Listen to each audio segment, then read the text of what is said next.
오늘은 광야에서 외치는 소리라는 제목으로 여러분에게 말씀을 드릴까 합니다. 광야에서 외치는 소리. 오늘의 본문은 마태복음 3장 1절에서 5절에 있는 말씀을 본문으로 해서 여러분에게 말씀을 증거할까 합니다. 자, 마태복음 3장 1절입니다. 그때 침례 요한이 이르러 유대 광야에서 전파하여 가로되 이랬습니다. 그 성경에서 그때 그러면은 항상 제가 이렇게 그 어떤 장이 넘어갈 때 이 접속사가 있으면은 이 그 뭡니까 굉장히 중요한 의미가 항상 있어요. 2장에서는 이 마태복음 2장에서는 무슨 사건이 나옵니까? 동방박사가 아기 예수님을 경배하는 장면이 나와요, 그죠?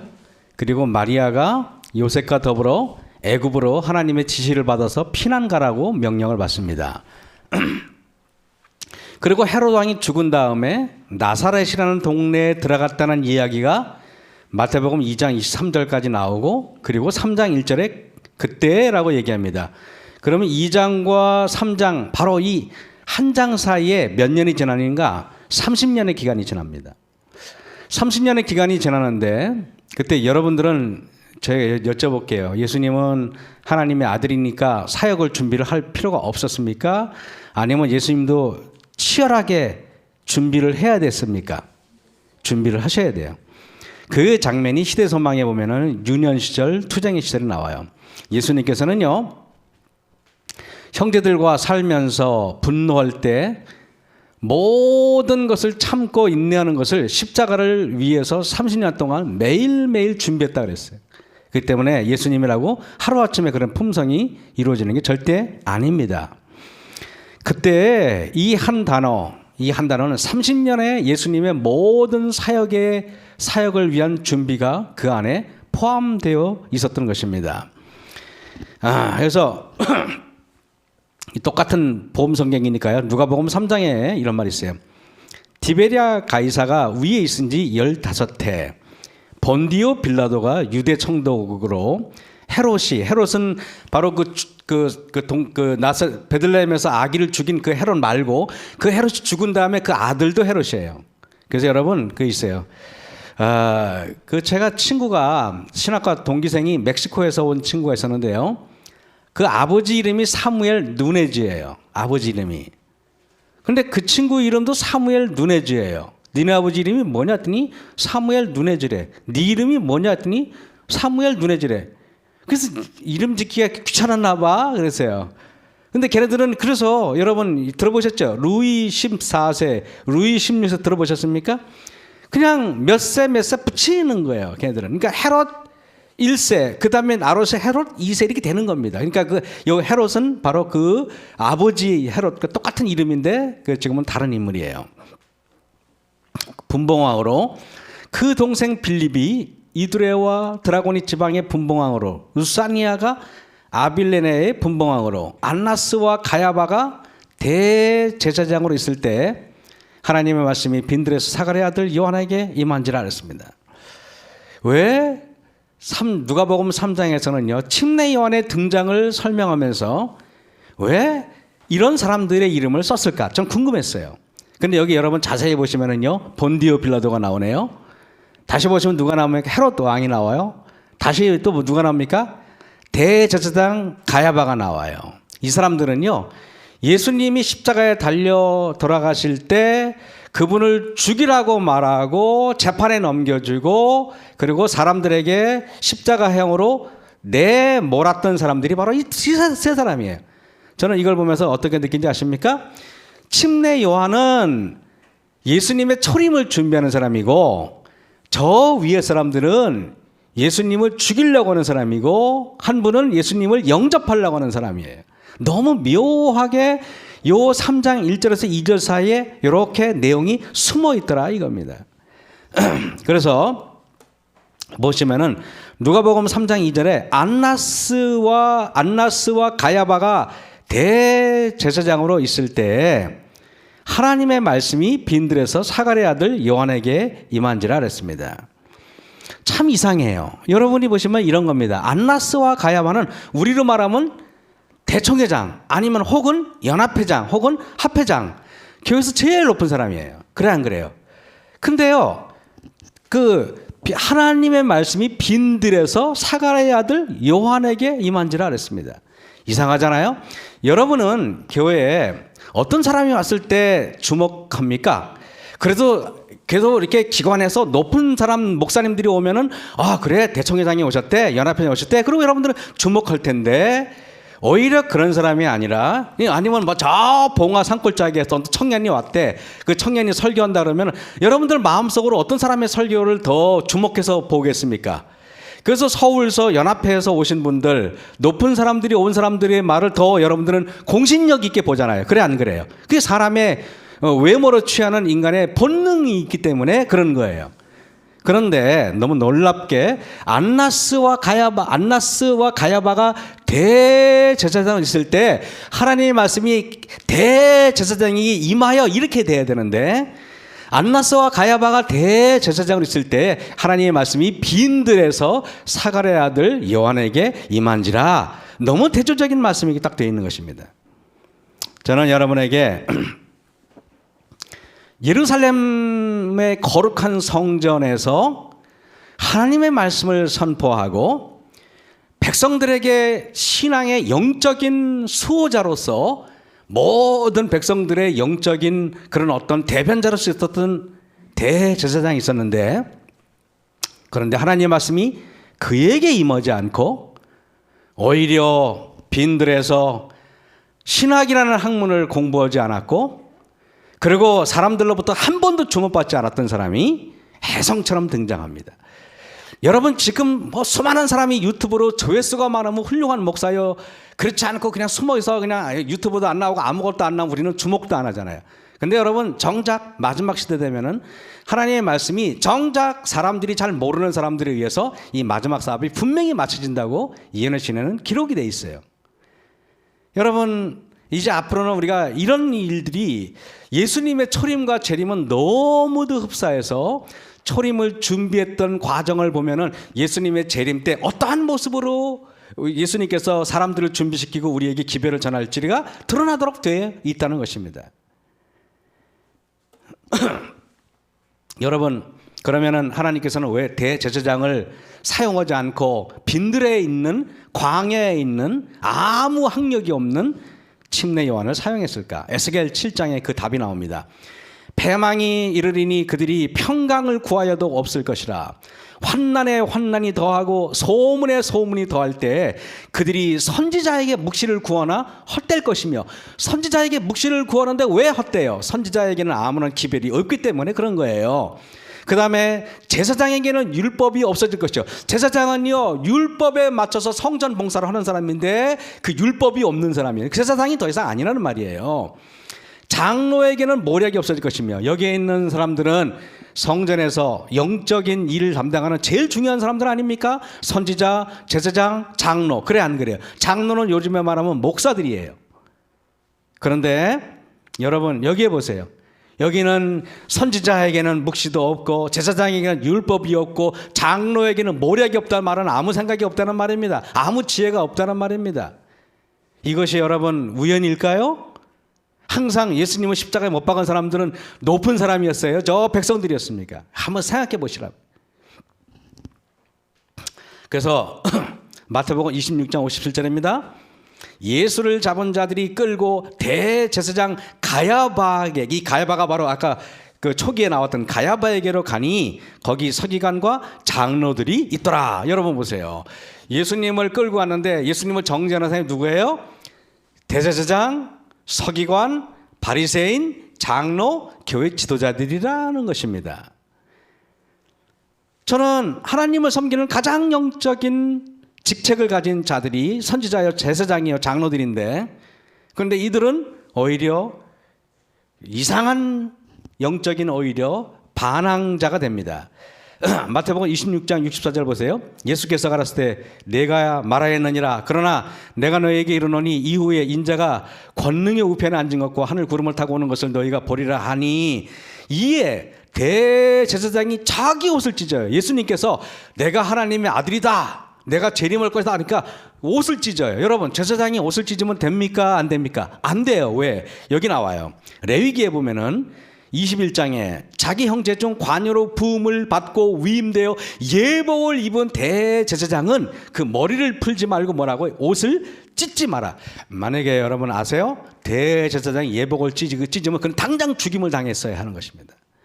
대제사장이 옷을 찢는다는 말은 나 제사장 아니야. 실제로 입었지만은 이미 제사장이 아니었던 거예요. 이미. 그러니 하나님의 말씀이 그에게 임하지 못했던 이유를 아시겠습니까? 그래서 제가 이렇게 쓰는 겁니다. 여러분, 대제사장의 신앙은 제가 봤을 때는 고지식한 사람이었어요. 회의를 굉장히 좋아하는 사람이었어요. 따지기 좋아하는 사람이었을 겁니다.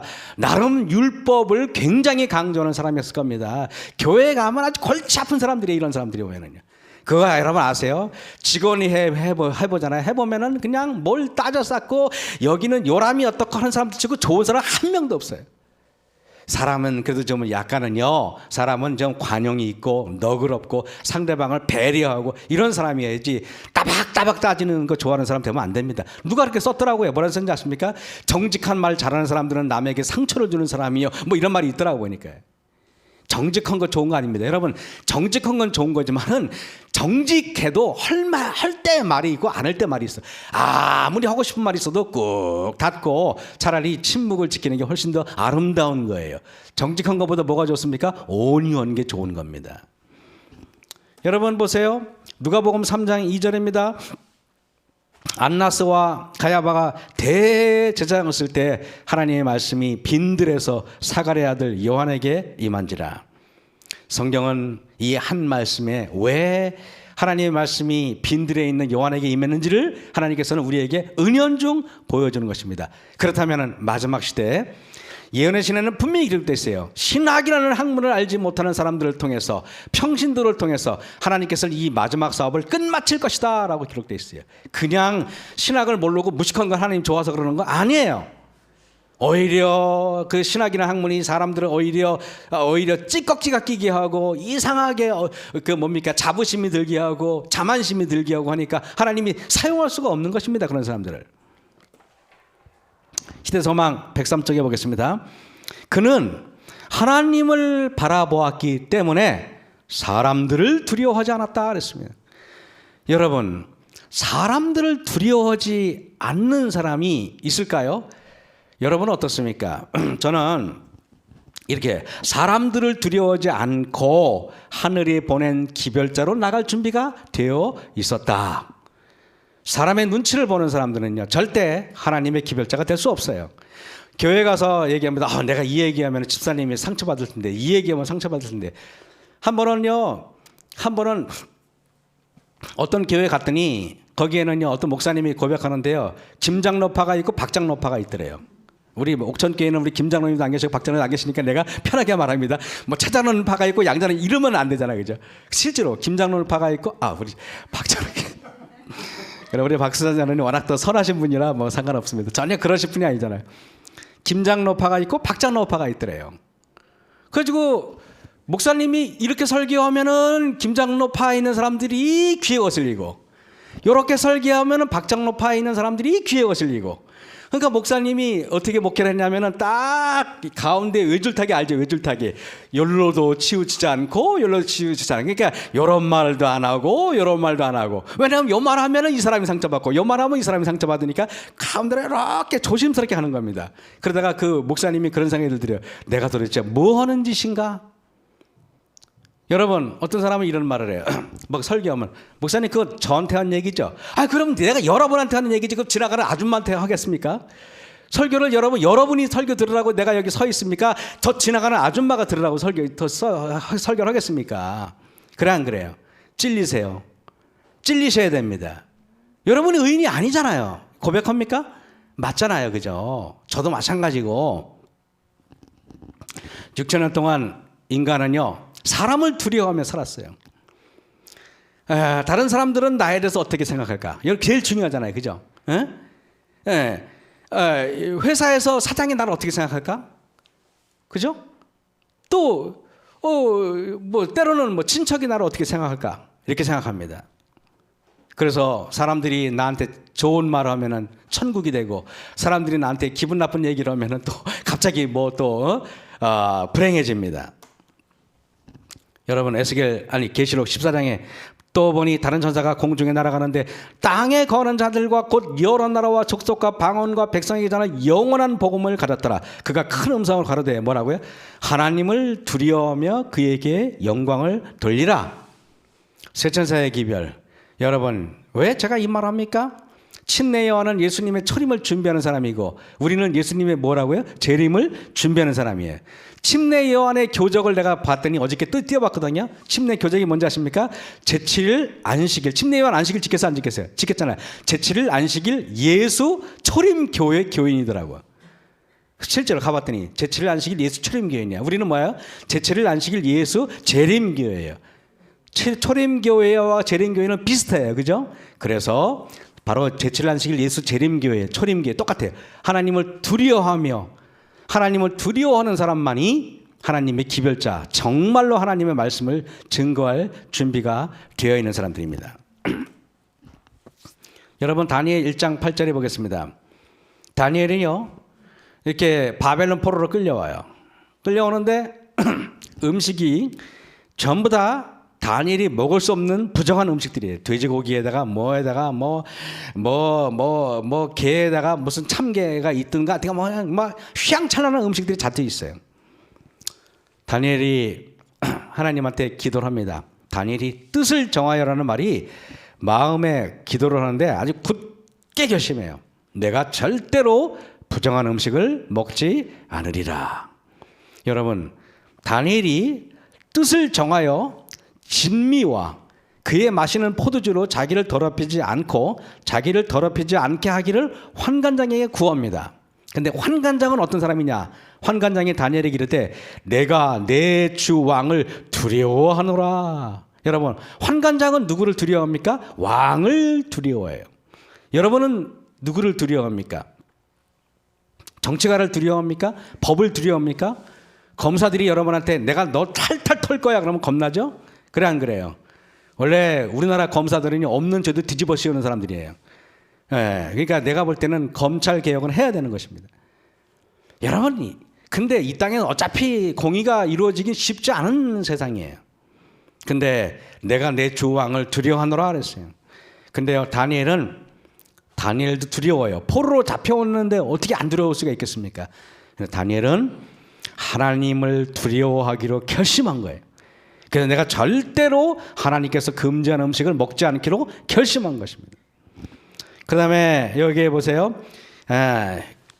다니엘과 그의 세 친구들은 채식 위주의 식사와 순수한 물을 마시기로 굳게 결심을 합니다. 제가 처음에 빵가게를 했는데요, 우리 손님들이 딱 와요. 하면 휘 둘러봅니다. 애기 엄마들이 뭐라는지 아십니까? 사장님, 여기 샌드위치 없어요? 그래요. 샌드위치 만들려면 베이컨도 들어가야 되고 들어가잖아요. 그러니까 또 그리고 그냥 훑어보고 실망한 얼굴이 그냥 나가요. 다음 여자가 들어옵니다. 휘 둘러봐요. 사장님, 여기 샌드위치 없어요? 그래요. 또 휘 둘러보고 그냥 가요. 그러니까 저나 저 사람이나 갈등이 생기는 거예요. 야, 이거 어떻게 해야 되나? 근데요, 제가 그래도 부족한 사람이지만 하나 결심한 건 있어요. 절대 하나님께서 시키지 않은 짓을 하지 말자. 예를 들면 베이킹 파우더를 넣는다든가 계량제를 넣는다든가 이상한 짓거리를 하지 말자. 그래도 목회하던 사람인데 그 짓거리 하면은 혹시 성도들이 여기 빵가게 와서 뭐라고 그러실까? 나는 그건 사람을 두려워하는 건 아니잖아요. 하나님을 두려운 거잖아요. 그래서 제가 절대 그렇게는 안 했어요. 그런데 제가 봤을 때는요, 오히려 하나님께서 시키지 않은 일을 안 하니까 오히려 나중에는 그래도 축복을 받더라 이겁니다. 여러분, 이게요, 여기 16절 보세요. 이러므로 감독하는 자가 그들에게 분정된 진미와 마실 포도주를 제하고 채식을 주니 그랬습니다. 근데요, 바로 16절, 17절 다 달려보세요. 하나님이 내 소년에게 지식을 얻게 하시며 모든 학문과 재주에 명철하게 하셨는데, 만약에 그가 왕의 진미를 먹었더라면 어떻게 됐을까요? 만약에 그러면은 여러분 하나님의 이 지혜와 명철을 받을 수 있을까요? 그거는 받을 수 있다고 쳐도 다음에 보세요. 다니엘은 또 뭐라고요? 모든 이상과 몽조를 깨달아 알더라. 그래서 침례 요한이 음식은 분명히 이렇게 됐죠? 다시 껐다 켜야 되나요? 예. 여러분 침례 요한은 음식에 먹은 거 보세요. 뭐라고 되어 있습니까? 그와 그의 음식은 메뚜기와 석청이었더라. 단순하죠? 기름지게 먹지 않았어요. 제가 여러분들에게 요즘에 여러분 채소 먹기 쉽지 않잖아요. 나는 옥천교회 성도들 건강이 중요하니까. 여기에 뭔지 아세요? 여기에 그 녹조 물 아니에요. 여기 월산 저수지에서 그 녹조 있을 떠온 그 물이 아니에요. 여기에 김영수 사님 뭐 같아요? 그 야채 주스가 아니고 여기에 야채를 동결 건조해 가지고 한 건데 주스를 먹으면은 녹즙을 먹으면은 이게 오히려 독이 돼요. 섬유질을 갈아버렸기 때문에. 요거는 섬유질 있는 채로 그걸 동결 건조된 건데 요걸 물에 타 먹어요. 근데 요걸 먹어봤더니 어떤 일이 벌어지냐면 제가 잇몸이 별로 약했거든요. 잇몸이 튼튼해지는 느낌을 확 받았어요. 음식을 씹을 때 완전히 달라. 그러니까 여러분 주스 함부로 드시면 안 돼요. 주스 오히려 섬유질 다 뺐기 때문에 독이 된다 그래요. 간이. 요거 한번 드셔보세요. 우리 성도님들 요거 드시면은 옥천교 성도님들 아마 10년은 더 사실 겁니다. 장로님 오래 사십시오. 우리 장로님들 우리 집사님들 오래오래 건강하게 사셔야지. 전도하기도 힘든 세상에 여러분들이 오래 살아야지 저도 행복하고 여러분도 행복합니다. 그죠? 여러분 그래서 우리가 다니엘은 여러분 보세요. 모든 이상과 몽조를 깨달아 알더라. 이렇게 하고 1장은 끝나요. 그 다음에 2장에 느부갓네살 왕이 꿈을 꿔요. 그 다음에 하나님께서 보여주시는 건 뭔지 아십니까? 세상 지식을 가지고 있는 자와 하나님께서 주신 지식을 가지고 있는 자의 차이점을 보여주는 거예요. 사람을 두려워하는 사람과 하나님을 두려워하는 사람의 능력을 보여주는 거예요. 여러분 다니엘은 뜻을 정했어. 그러니까 다니엘은 여러분 세 친구보다 한 수 위야. 한 수 위. 왜? 다니엘은 그 세 친구에 비해서 또 뭐라고요? 이상과 몽조를 깨달아 아는 능력이 있어요. 다니엘 2장과 3장, 4장, 5장은 연속해서 하나님을 높이고 인간의 교만과 인간의 교육, 철학, 과학을 낮추시는 섭리가 펼쳐집니다. 계시록 6장에 보겠습니다. 내가 보니 여섯째 인을 떼실 때 큰 지진이 나며 해가 청량같이 검어지고 하늘이 막 흔들리고 지진이 나고 난리가 났어요. 근데 땅의 임금들과 왕족들과 장군들과 부자들과 강한 자들과 각종과 자주자가 굴과 산 바위 틈에 숨어 그랬어요. 여러분 이거 보시면 어떤 느낌이 들어요? 땅의 임금들을 사람들이 두려워하잖아요. 그죠? 사람들을 두려워하게 했던 사람들이에요. 왕족들도 사람들을 두려워했던 사람, 두려워하게 만들었던 사람들이에요. 이 사람들을 세상이 두려워했단 말이에요. 이 사람들을요.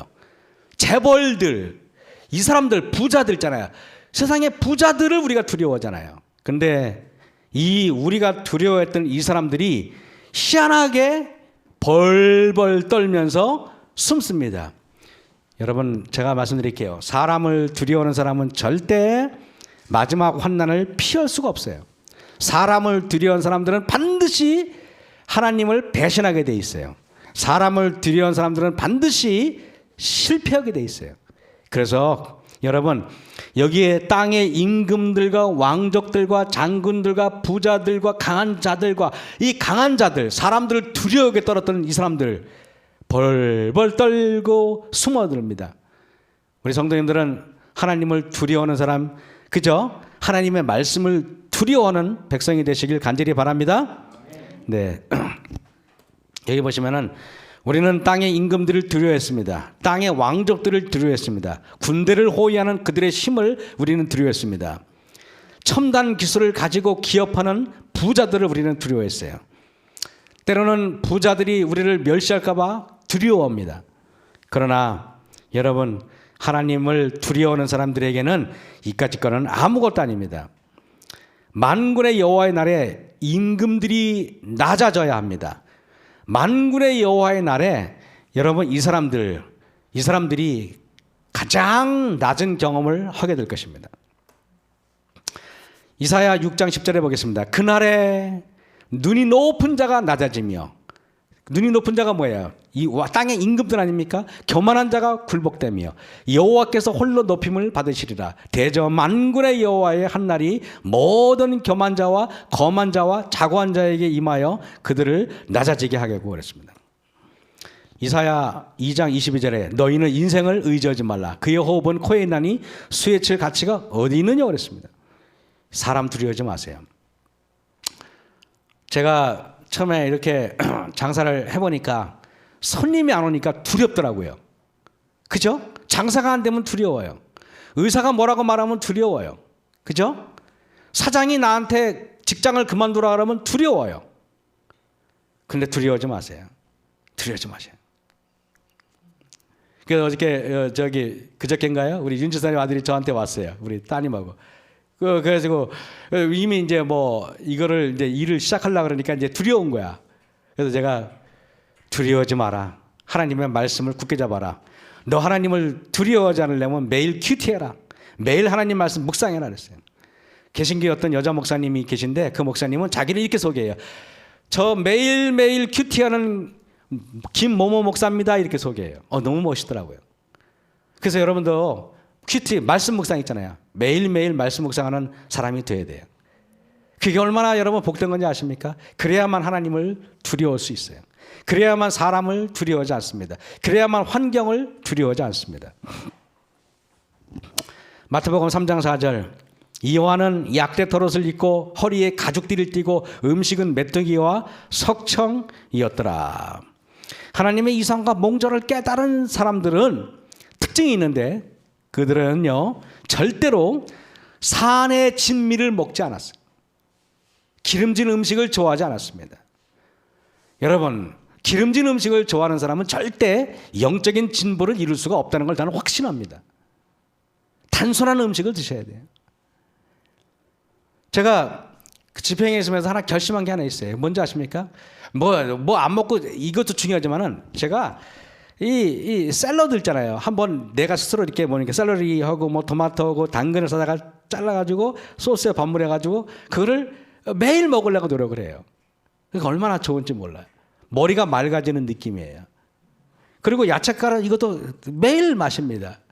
좋아요. 성도 여러분 야채 많이 드세요. 여기에는 신경 안정제 물질이 있어요. 그래서 여러분의 마음을 편안하게 해줄 겁니다. 이거 드시면 좋습니다. 동계 모르시면은 신현미 씨한테 여쭤보세요. 저분이 여러분 잘 안내해 줄 겁니다. 시대서망 104쪽에 그의 태도와 복장은 엘리야 선지자와 비슷하였다. 여러분 가만히 보면요 엘리야가 입었던 옷과 침례 요한이 입었던 옷은 똑같아요. 말라기 4장 5절에 하나님께서 보라 여호와의 크고 두려운 날이 이르기 전에 내가 선지 엘리야를 보내주겠다 그러는데 그 엘리야가 누구예요? 침례 요한이잖아요. 두 사람이 복장만 똑같았을까? 아니에요. 먹는 음식도 비슷했어요. 근데 너무 신기해요. 항상요 아세요? 하나님의 종들은요 산의 진미를 먹었던 사람들이 없어요. 항상 검소하고 음식은 항상 단출해요. 제가 여러분에게 기별자 마태복음 3장 4절 5절 이 요한은 약대 털옷을 입고 인데 잘못 썼습니다. 허리에 가죽띠를 띠고 음식은 메뚜기와 석청이었더라. 이때 예루살렘과 온 유대와 요단강 사방에서 다 그에게 나와 그랬습니다. 여러분 사람들이 몰리는 곳은 아름다운 건물들이 즐비한 대도시입니다. 그래 안 그래요? 사람들이 몰리는 곳은요 높은 빌딩이 있는 곳에는 어김없이 사람들이 웅성웅성대고 있습니다. 서울의 강남이나 압구정이나 잠원동이나 종로나 이런 데 가면 사람들이 바글바글합니다. 그리고 야구장에 가면 사람들이 바글바글해요. 극장에 가면 바글바글합니다. 저 설악산의 단풍이 아름다운 곳에 가면 사람이 바글바글해요. 그러나 침례 요한이 있었던 그 빈들은요 바위도 아름답지도 않고 볼 것도 별로 없고 그냥 불모지에 같은데 그 자연경관도 전혀 형편이 없고 아무 건물도 없는 그곳에 사람들이 밀려들어요. 기별을 들라고. 이상하지 않습니까? 여러분은 전도 올라 그러면 4거리 4거리 길에 가야 됩니까? 저 용문산 꼭대기에 가야 됩니까? 4거리 길에 가야 되잖아요. 그런데 침례 요한이 여러분 이렇게 광야에 있는데 이때 예루살렘과 온 유대와 요단강 사방에서 다 그에게 나와서 기별을 듣습니다. 저는 여러분 이런 생각이 들었어요. 노아 방주를 지으니까 저는 여러분에게 여쭤볼게요. 방주를 짓는 게 어렵습니까? 세상에 있는 모든 짐승들을 방주 안에 집어넣는 게 어렵습니까? 그죠? 여러분이 만약에 하나님이 안 도와주신다면은 방주를 짓는 거는 훌륭한 목수들을 사서 지을 수 있어요. 그래 안 그래요? 그런데 짐승들, 그것도 육지에 있는 짐승들은 생포해서 집어넣을 수 있다 쳐도 날아다니는 새들 집어넣기는 참 어려울 것입니다. 그래 안 그래요? 그런데 수십만 종의 수백만 마리의 짐승들을 집어넣어. 이거 집어넣으려면요 하나님의 도움 없이는 100년이 지나도 못 집어넣을 거예요. 그런데 짐승들 특성상 밀폐된 곳에 들어가는 거 정말 싫어합니다. 짐승들은 숲속에 자유롭게 노는 게 좋아요. 그래 안 그래요? 그런데 이 짐승들이요 방주와 하늘 그 답답한 그 건물 안으로 짐승들이 줄을 서서 들어가요. 왜? 이것은 하나님의 역사하심이기 때문에 그런 거예요. 침례 요한도 마찬가지예요. 거기에는요 사람들이 매력적인 곳이 아니에요. 근데 사람들이 줄을 서서 다 침례 요한에게 나아가요. 무엇을 말하는가? 이것은 다 초자연적인 일이에요. 누가 하시는 일이에요? 하나님이 하시는 일이기 때문에 위대한 것입니다. 하나님이 하시는 일. 침례 요한은 그게 저기 뭡니까? 기별이 매력적이라서가 아니에요. 침례 요한의 기별은요 굉장히 날카롭습니다. 독사의 자식들아라고 얘기합니다. 그래 안 그래요? 회개하라고 이야기합니다. 책망하는 기별이지 달콤하고 기가 막힌 멋진 기별이 아니란 말이에요. 그런데 침례 요한의 기별을 듣기 위해서 유대 사방에서 그에게 다가옵니다. 마태복음 3장 2절에 회개하라 천국이 가까워왔으니 시대소망에 보면 이렇게 써요. 불화와 분쟁 속에서 광야로부터 한 음성이 들려왔다. 그 음성은 깜짝 놀라게 하고 가혹하였으나 알았습니다. 여러분 심지어는요 제가 여러분에게 설교해도 가혹할 정도는 아니잖아요. 그래 안 그래요? 가혹할 정도는 아니에요. 그렇죠? 막 그냥 가혹합니까? 가혹하다고 느끼면 여러분 죄가 큰 거예요. 근데 가혹할 정도는 아니잖아요. 그죠? 그 정도는 못해요. 저도 아직까지 그런 영적인 그 말씀의 검이 날카롭지 못해요. 저는요 사실 솔직히 말하면. 그런데 침례 요한의 말씀은 날카로워요. 하나님의 말씀 살아있고 운동력에서 좌우에 나선 어떤 검보다도 예리하잖아요. 예리칼합니다. 그 말씀의 검으로 사람들의 그 뭡니까 도려내야 될 부분을 도려냅니다. 근데 날카롭고 가혹한데 희망이 가득 차 보였다 그랬어요. 하나님의 말씀은 그래야 돼요. 책망하지만은 책망을 들으면 뭔가 속이 후련하고 뭔가 희망이 보여야 돼요. 그래 안 그래요? 그래야 되잖아요. 회개하라 천국이 가까우니라. 이 말은 새롭고도 이상한 능력으로 사람들을 감동시켰다. 여러분 이렇게 해서 이상한 능력으로 왜 이상하다 그럴까요? 그건 하나님이 하시는 일이기 때문에 그런 거예요. 사람이 하는 일이 아니기 때문에 그렇게 표현한 거예요. 하나님의 능력은 항상 인간이 볼 때는 이상해요. 저런 기별 가지고 사람들이 회개할까? 하나님께서 그 뭉뜩한 말을 가지고 합니다. 목사들이 모여서 가끔 이 얘기를 해요. 근데 우리 이제 지지난주인가 목사님 세 분이 저희 지평이 모이셨어요. 그럼 우리가 이런 말씀 저런 말씀 하는데 어떤 목사님이 이런 얘기를 해요. 근데 김 목사님 이상해요. 그랬더니 뭐가 이상해요? 그랬더니 아니 오늘은 내가 설교가 너무 좋다고 생각하고 야 오늘 설교 반응이 끝내줬어 라고 생각할 때는 설교 끝난 다음에 교회에서 이런 문제 저런 문제가 생긴대요. 근데 그날은 설교가 폭망한 설교야. 다 설교하면 성도님들은 다 주무시고 다 그날은 너무 식은땀 흘리고 설교가 완전히 폭망했다고 생각하고 내려올 때는 어깨가 쭉 처져가지고 내려와서 저 뒤에 있으면 성도들 보기가 민망스러워서 이거 빨리 인사하고 그냥 들어가서 쉬고 싶어. 왜냐하면 너무 진액을 뺐으니까. 그래서 큰일 났다 싶은데 그 설교를 하고 나서 의외의 반응이 일어난대요. 가끔 전화가 온대요. 집사님이나 장로님이 목사님 오늘 말씀 듣고 너무나 마음속에 회개를 했습니다. 그러더라는 것입니다. 목사님은 소스라치게 놀라가지고 회개라니요. 내가 오늘 완전히 폭망한 설교를 듣고 장로님 무슨 회개를 했습니까? 이렇게 말했다는 거예요. 그래서 우리가 그 얘기를 듣고 이것은 하나님의 능력이구나. 사람이 사람을 변화시킬 수는 없어요. 그죠? 사람을 변화시키는 건 누구밖에 없어요? 하나님의 말씀밖에 없다는 것입니다. 그래서 그 말씀을 그 목사님이 하시길래 같이 다 공감했어요. 왜냐하면 저도 그런 경험을 했고 또 다른 목사님도 그런 경험을 했고 세 분의 목사님이 그 말을 할 때 격하게 다 공감했어요. 맞아 이상해. 여러분, 이상한 능력으로 하나님께서 우리를 변화시킬 것입니다.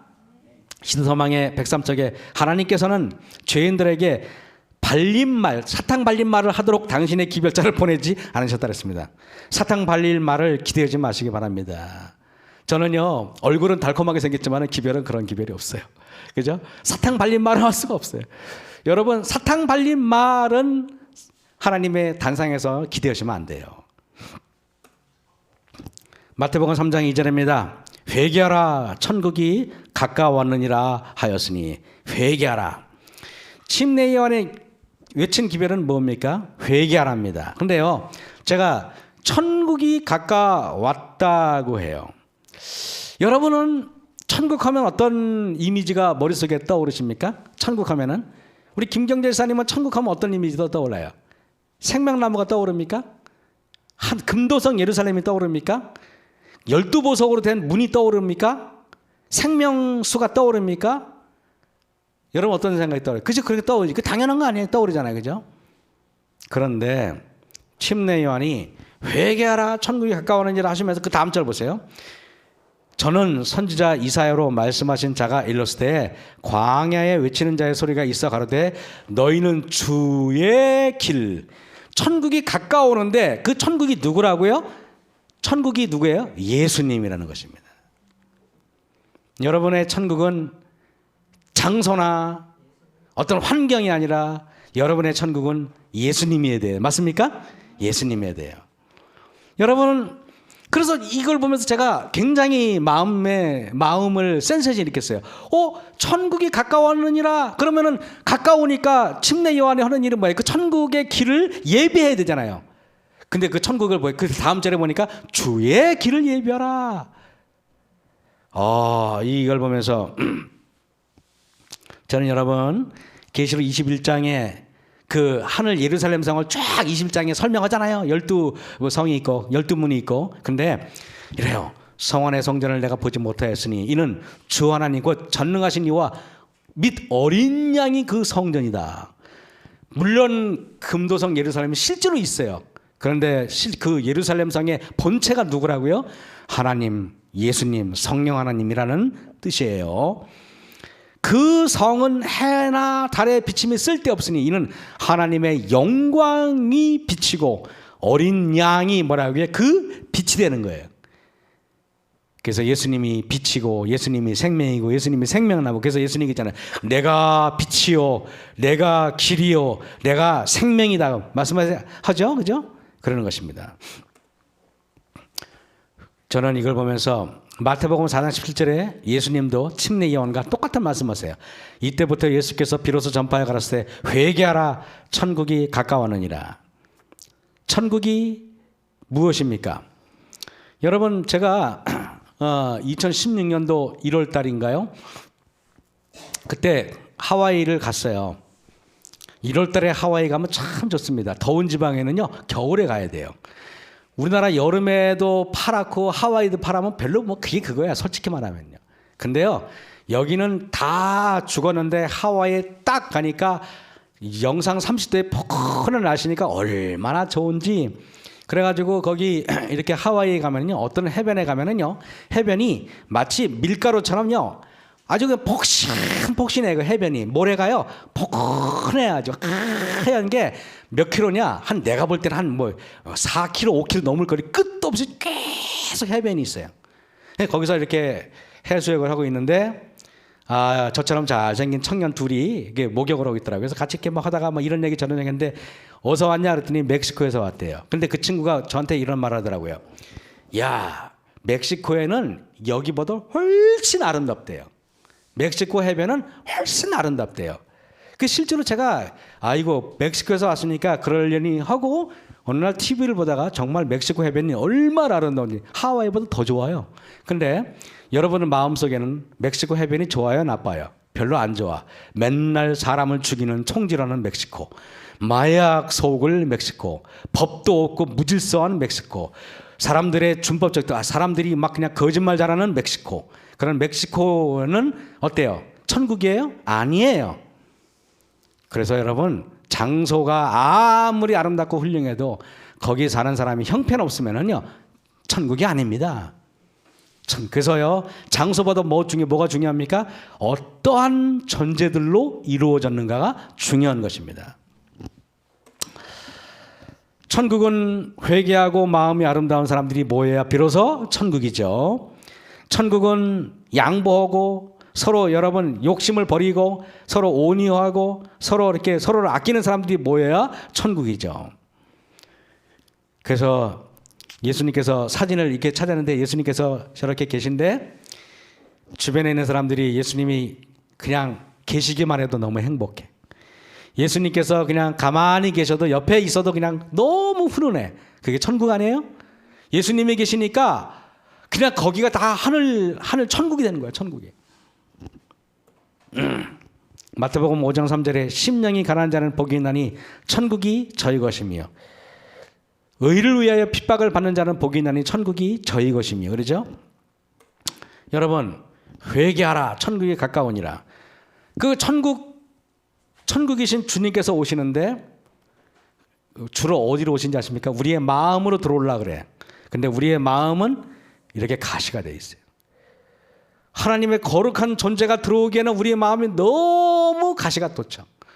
그래서 여러분, 이번에 대선에서 후보들 민주당이나 똑같이 저기 국민의힘 이렇게 보면서 후보들이 토론한 거 보셨습니까? 보면서 어떤 느낌이 듭니까?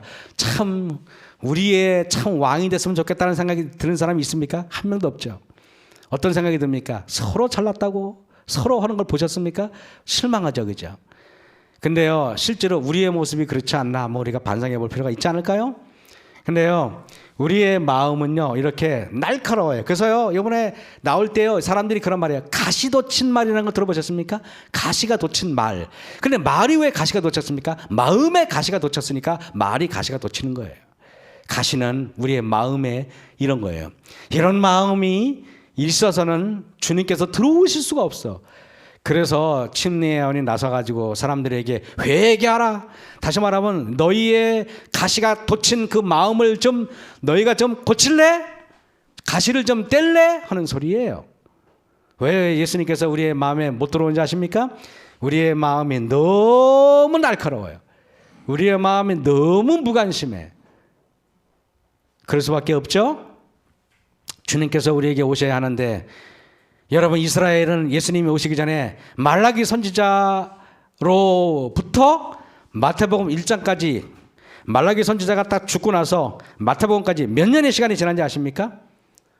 말라기가 딱 끝나잖아요. 말라기가 구약 끝나잖아요. 몇 년? 그렇죠. 400년 동안 선지자가 없어요. 400년 동안 하나님의 진정한 기별자가 없어요. 이스라엘이 얼마나 영적으로 암흑기인지 아시겠습니까? 그래서 항상 예수님의 초림은 가장 어두울 때, 그러면 예수님의 재림도 언제 오십니까? 영적으로 이 세상이 가장 어두울 때 오신다 그랬습니다. 똑같아요. 그러니 사람들의 마음은 얼마나 가시밭길이었습니까? 얼마나 날카롭고 얼마나 암흑하고 얼마나 침울합니까? 그럴 때 침례요한이 너무 거치니까 침례요한이 나서는 것입니다.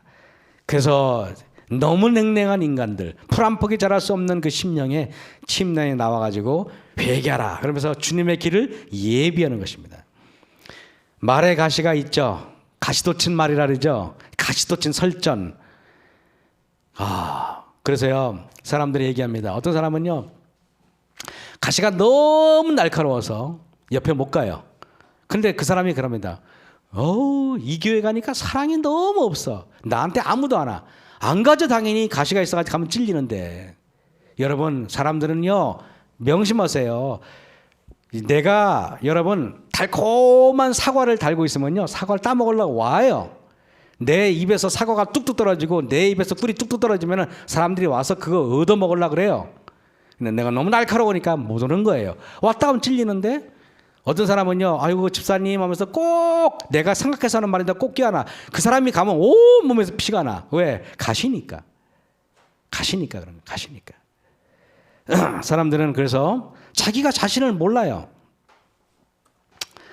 마태복음 3장 5절 6절 이때 예루살렘과 온 유대와 요단강 사방에서 다 그에게 나와 이상한 일이 벌어졌죠. 침례 요한이 광야에서 여러분 몇 년을 살았는지 잘 모르겠어요. 10년을 거기서 보냈는지 20년을 보냈는지는 성경에는 침묵하고 있습니다. 그러나 제가 분명히 말씀드리지만은 몇 개월이 있는 거 아니에요. 적어도 10년, 적어도 15년 광야에서 하나님 말씀과 하나님의 말씀을 연구하고 침례 요한의 시대상에 뭐라 되는지 아십니까? 침례 요한은 말씀을 매일매일 열렬하게 연구했다 그랬어요. 침례 요한은 말씀을 연구하고 말씀 속에서 매일매일 예수님을 명상하며 살았다 그랬어요. 마지막 때가 되면 도시 안에 있었던 사람들은 광야에서 하나님의 사람들로부터 기별을 듣게 될 것입니다. 우상숭배에 젖었던 아합 왕과 예루살렘 성 사람들은요, 예루살렘에 있던 어떤 사람에 의해서 기별을 듣지 않습니다. 왜? 예루살렘 성 안에 있는 사람들은 이미 부패했거든요. 그래서 하나님께서는 예루살렘 성에 있는 사람들에게 기별을 전하기 위해서 광야에 있었던 엘리야를 보내서 기별을 전하잖아요. 서울에 있는 사람들은 서울에 있는 어떤 누구의 영적인 지도자에 의해서 기별을 듣지 않을 것입니다. 하나님께서는 마지막 시대에 살아있는 저 하동인이 문경선 저는 어딘지 모르겠습니다. 골짜기에서 하나님의 말씀을 깊이 연구하고 하나님의 말씀으로 감동된 사람들이 서울에 가서 사람들에게 기별을 외칠 것입니다. 그렇게 기록되어 있어요. 예언되어 있습니다. 사람들은 말합니다. 왜 서울을 안 떠나요? 복음의 전도는 누구예요? 그래서 예수님께서 그렇게 합니다. 너나 살아요. 너나 사세요. 그래서요, 여러분 아세요? 소돔과 고모라 성 안에 있었던 하나님의 백성이 있었죠. 그 이름은 누굽니까? 롯의 가정이었어요. 그러면 여러분 롯의 가정에 있는데 어느 날 아브라함에게 창세기 18장에 나오죠. 아브라함에게 천사가 나타납니다. 그래서 천사가 아브라함의 귀뜸해집니다. 아브라함아, 내가 내일 소돔과 고모라 성을 유황불로 멸망시킬 거야. 아브라함이 깜짝 놀랍니다. 왜? 거기 누가 있으니까? 자기 조카가 있잖아요. 그래서 아브라함이 막 합니다. 거기 의인이 50명 있어도 멸망시킬 겁니까? 그러잖아요. 의인이 40명 있어도 멸망시킬 겁니까? 근데 40명 그냥 거기는 실제로는 뭐예요? 한 명도 없어요. 한 명도. 그때 아브라함이 간청해서 아브라함이 오랫동안 여호와 하나님 붙잡고 기도한 결과로 여러분 롯이 의로워서가 아니에요. 아브라함의 기도의 능력으로 여호와께서 롯을 방문하잖아요. 그래 안 그래요? 그거 보세요. 소돔과 고모라 성에 있는 사람들의 상태를 소돔과 고모라 성에 있는 어떤 누가 소돔 고모라 성을 전도합니까? 천만의 만만의 말씀인 것입니다. 그래서 사람들은요, 서울에 일요일 시험령이 내리면 서울에 나가야 된다고 말하지만 아니에요. 왜? 영적인 준비를 하기 위해서는요, 그때는 너무 늦어요. 진작에 했어야 되는 것입니다. 그래서 이 마지막 시대에 저는 여러분에게 이야기합니다. 사람들에게 속지 마세요. 여러분, 말씀은요, 내가 개인적으로 연구해야만 담대해질 수가 있는 거예요. 어떤 목사의 설교를 듣고 그 말을 철떡같이 믿어서는 멸망당하는 것입니다. 왜냐하면 옛날 초림 때에도요, 제사장의 말을 믿었던 사람은 다 멸망했어요. 개인적으로 성경을 연구했던 목자들, 개인적으로 성경을 연구했던 동방박사들만이 아기 예수님을 영접했잖아요. 앞으로도 똑같은 일이 일어날 것입니다. 소돔과 고모라보다 더 부패했다고 어저께 천사가 그러더라고요. 그래서 깜짝 놀랐어요. 서울이 소돔과 고모라보다 10배는 더 부패했다고 그러더라고요. 그런데요, 여러분, 대도시 안에 있는 백성들은 영적으로 매우 위험합니다.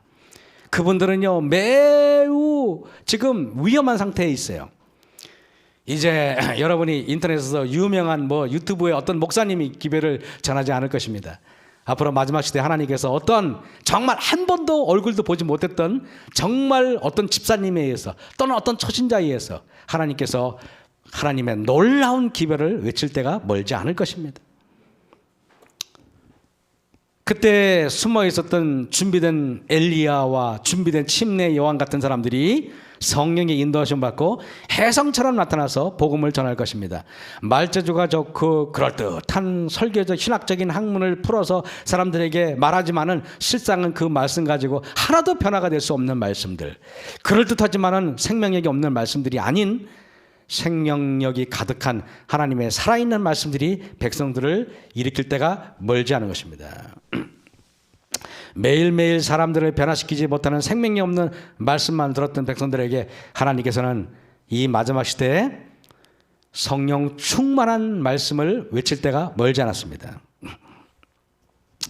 어쩌면 단상의 설교는 제가 하지만 단 밑에서 듣고 있는 여러분 중에 마지막 기별을 외칠 사람이 있을지도 몰라요. 그래서 어떻게 보면은요, 단상 위에서 말씀을 선포하는 사람보다 단상 밑에서 말씀을 겸허히 듣고 있었던 사람들이 더 무서운 사람들이에요, 사실. 그죠? 저는 그렇게 생각해요. 그래서 이 마지막 시대에 하나님께서 정말 이 마지막 기별을 외칠 때 옥천교회 성도님들, 우리가 숫자가 큰 교회에 비해서 적다고 해서 그렇다고 큰 교회보다 구원받는 사람이 우리가 적으라는 법은 없어요. 그죠? 500명 성도 중에서 한 명이 구원받을 수가 있고 우리 20여 명밖에 안 되는 성도가 몽땅 구원받을 수 있는 거 아닙니까? 사람이 숫자를, 사람들이 눈에 드러나는 어떤 숫자보다 하나님께서 보시는 숫자는 다를 수가 있어요. 오히려 우리가 훨씬 더 하나님이 보시기에 그저 큰 교회일 수도 있다는 것입니다. 이 마지막 시대 침례 요한과 같이 우리도 기별자가 되어야 됩니다. 그러기 위해서는 여러분, 침례 요한에 소개할 때 그는 빈들에 있었다 그래요. 여러분 늘 광야 신학을 하셔야 됩니다. 늘 비바람 맞으면서 혼자 홀로 하나님에 있는 시간을 가지셔야 돼요. 하나님과 씨름하고. 그래서 저는요, 여러분에게 권합니다. 우리가 매일매일 말씀 묵상을 했으면 좋겠습니다. 아무리 바빠도 정해진 시간에 일어나가지고 성경책을 펴고 하나님의 말씀을 깊이 명상하고 그 말씀을 그냥 명상만 하는 것이 아니라 반드시 노트를 가지고 내가 은혜 받았던 내용을 다 기록하면서 이때면 얼마나 좋을까. 제가 그렇게 말씀 묵상을 매일매일 하니까요, 얼마나 행복한지 몰라요. 그 지평리는 저에게는 마치 그 베델 같은 곳이에요. 얼마나 좋은지 몰라요. 왜냐하면 그곳에서는 정말 방해받을 만한 게 하나도 없어요. 밤에 불 끄면 깜깜해요. 거기서 가끔 나가가지고 이렇게 별을 볼 수도 있어요. 그래서 누가 와서 그러더라, 별이 보인다 그러더라고요. 별이 보여요. 장소가 중요한 건 아니겠죠, 그죠? 여러분의 골방에서 매일매일 하나님과 영적인 씨름을 하는 저와 여러분이 되시기 바라면서 말씀을 마치겠습니다.